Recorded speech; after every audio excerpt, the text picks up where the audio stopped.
2 अक्टूबर से शुरू होगी स्वर्णिम हिमाचल रथ यात्रा में मनाया जाएगा हिमाचल की गौरवशाली 50 वर्षों का जश्न। राज्य भर में 51 कार्यक्रम होंगे आयोजित। स्वर्णिम रथ यात्रा 2 महीनों में राज्य के लगभग सभी निर्वाचन क्षेत्रों को करेगी कवर। जल शक्ति मंत्री ने चौंथड़ा और ध्रुबल में किया सरकारी योजनाओं का गुणगान। कहा, प्रदेश के सर्वांगीण विकास के लिए प्रतिबद्ध है भाजपा सरकार। शिवा प्रोजेक्ट को बताया किसानों और बागवानों के लिए मददगार। 15 घंटों का समय बीत जाने के बाद भी नहीं खुल पाया NH21। 7 मील के पास पहाड़ से भारी भरकम चट्टानें और मलबा सड़क पर गिरा। लगातार जारी बारिश राहत कार्यों में डाल रही खलल। और सोलन में बढ़ सकते हैं ऑटो के किराए। ऑटो यूनियन ने 40% किराया बढ़ाने की रखी मांग। ऑटो यूनियन के साथ RTO सोलन ने की बैठक। प्रस्तावित किराए पर उपायुक्त की मोहर लगना बाकी। नमस्कार, आप देख रहे हैं HP 24x7। मैं हूं जनीशा। हिमाचल प्रदेश के पूर्ण राज्यत्व के स्वर्ण जयंती वर्ष के उपलक्ष्य में राज्य सरकार इस वर्ष 2 अक्टूबर से स्वर्णिम हिमाचल रथ यात्रा का आयोजन करेगी।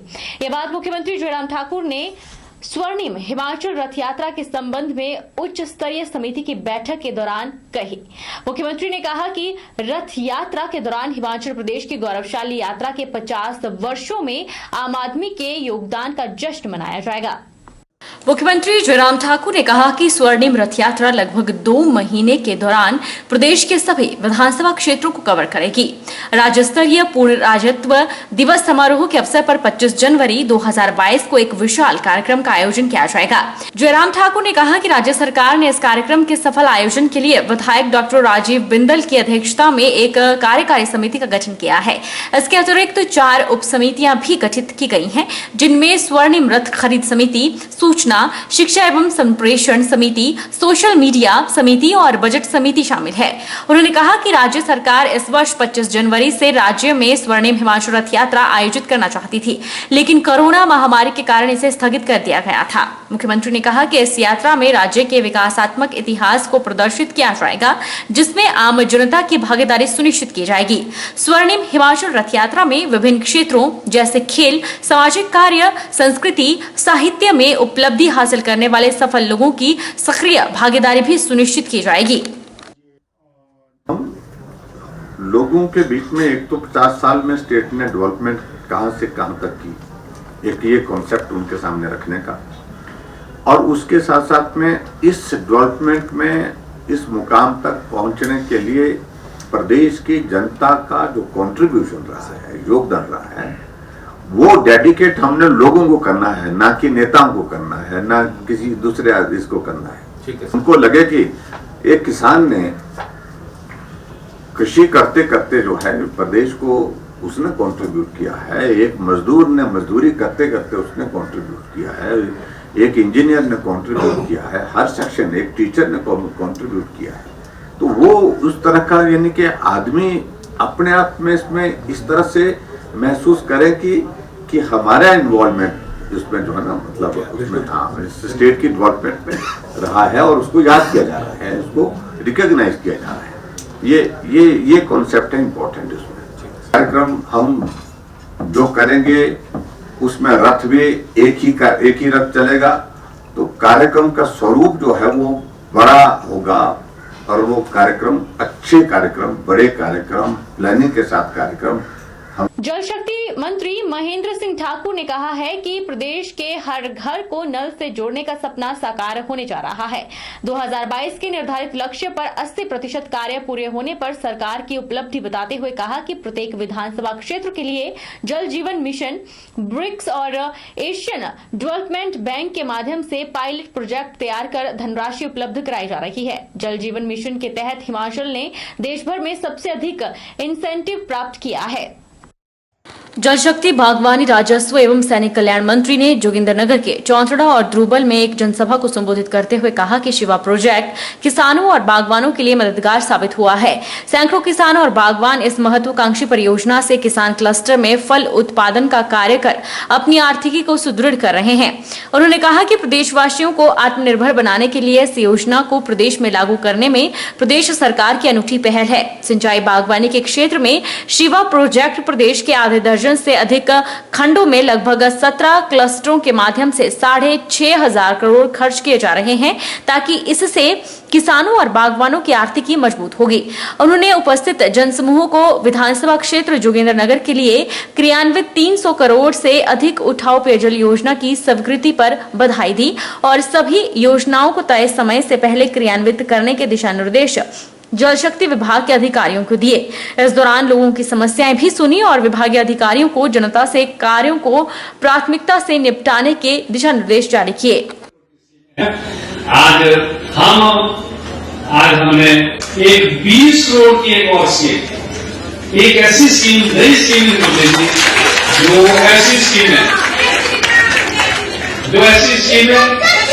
है पीछे से नाले से खड्ड से ऊपर से पानी आता था और जब बारिश होती थी तो गंदा पानी से आता था।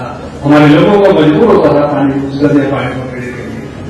और एक ऐसा वक्त आता था जब लोगों को आगे जो है वो पानी नहीं मिलता था।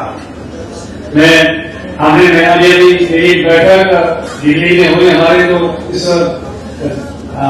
मंत्रालय के मंत्री शेखावत जी है, मेरे बहुत मित्र है। मैंने उनके सामने इस बात को जहां से स्कीम आ रही है उसके पीछे रेन वाटर हार्वेस्टिंग स्ट्रक्चर बनाएंगे छोटे छोटे, और जो जहां सोच है जहां से स्कीम आगे बढ़ती है, आगे जितने घर हैं जितने गांव हैं उन गांवों के लिए जितना 3 महीने के लिए पानी चाहिए उसमें से 1/3 पानी जो है जहां हमारा सोर्स लेवल है वहां पर हमारा वाटर ट्रीटमेंट प्लांट लगेगा, वहां से शुद्ध पानी निकलेगा, वहां पर पुलिस स्टोरेज जो है 1/3 कैपेसिटी की स्टोरेज वहां बनेगी और 2/3 की कैपेसिटी जो है गांव के सिरे में बनेगी। उसमें 20 करोड़ की योजना जो है आज प्रकाश डालने के आग्रह से हमने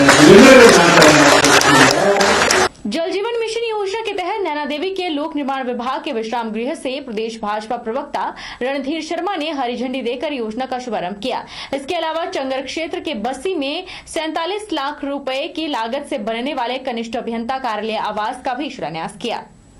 आपदा प्रबंधन के उपाध्यक्ष रणधीर शर्मा ने कहा कि जल जीवन मिशन अभियान की शुरुआत प्रधानमंत्री ने की, जिससे पूरे देश में यह योजना चल रही है। इसका उद्देश्य हर घर में नल और हर नल में शुद्ध पानी उपलब्ध करवाना है।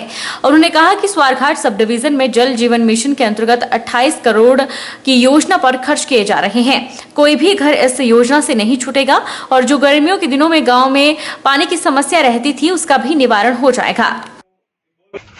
आज यहाँ आदरणीय प्रधानमंत्री नरेंद्र मोदी जी द्वारा जो इस देश में हर घर के लिए नल और उस नल से जल जैसी महत्वाकांक्षी योजना जल जीवन मिशन के नाम से शुरू हुई है, उसके माध्यम से जन जागरण अभियान की शुरुआत हमारे जल शक्ति विभाग की सब डिवीजन स्वारघाट ने आज मां नैना देवी जी के चरणों से यहाँ शुरू की है।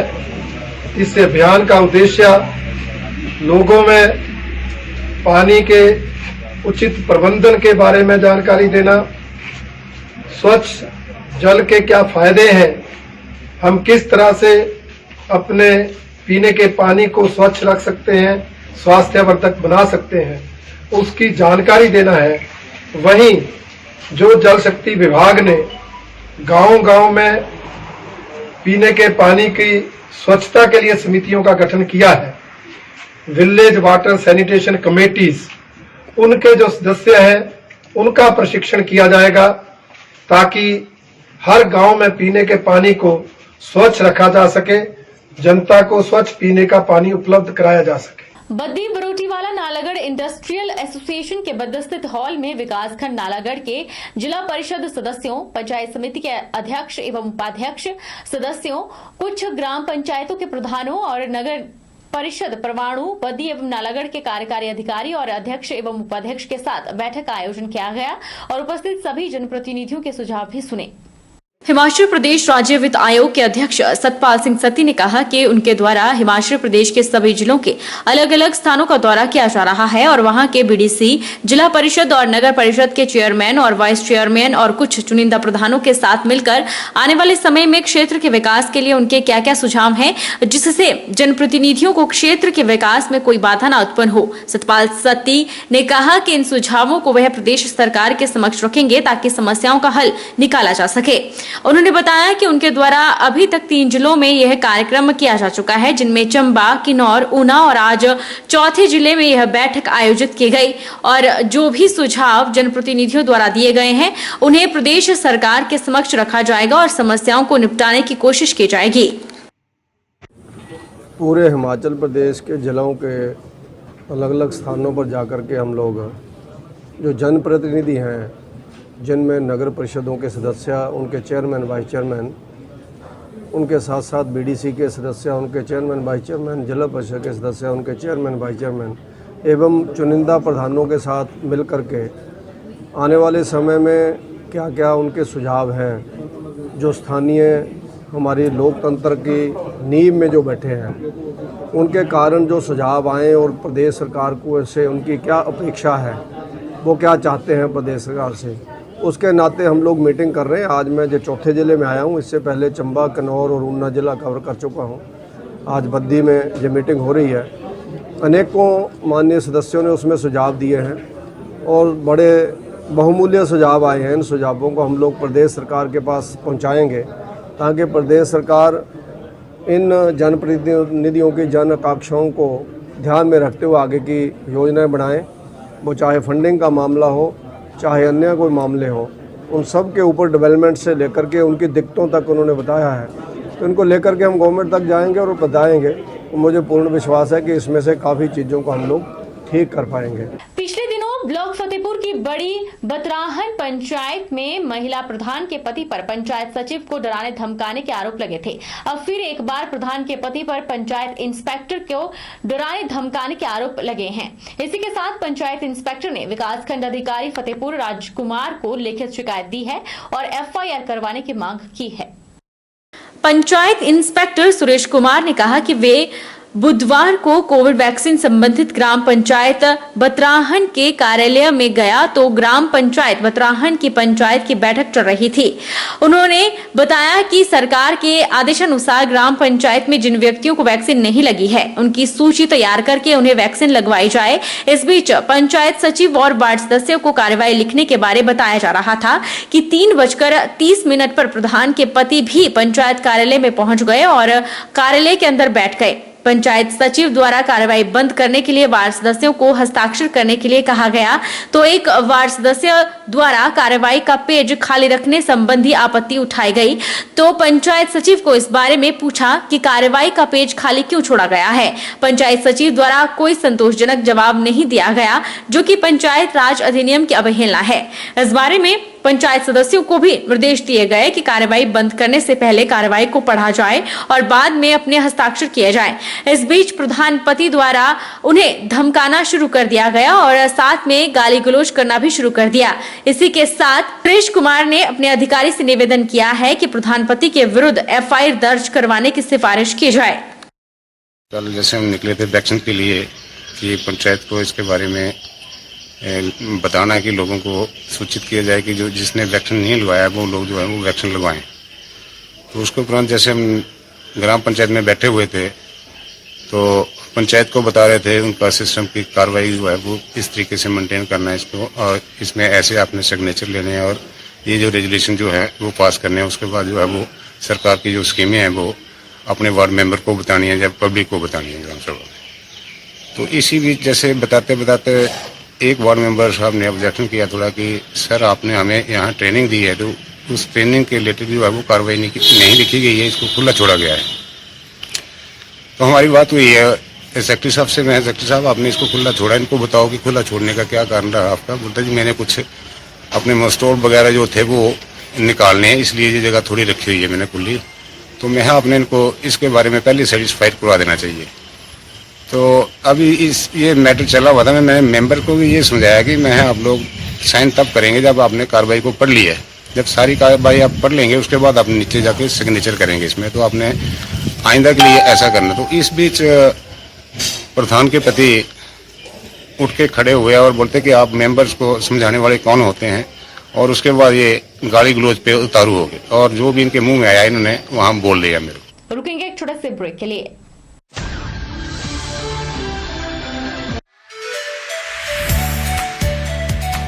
Abhilashi Group of Institution, where you can get admission in 2021 and 22 for BTech in Civil, Mechanical, Electrical and Computer Science Engineering, Diploma in Civil, Mechanical, Electrical Engineering, B Pharmacy, BSc Nursing, PB BSc Nursing, A&M, GNM, B.Ed, DLed, MSc in Physics, Chemistry, Botany.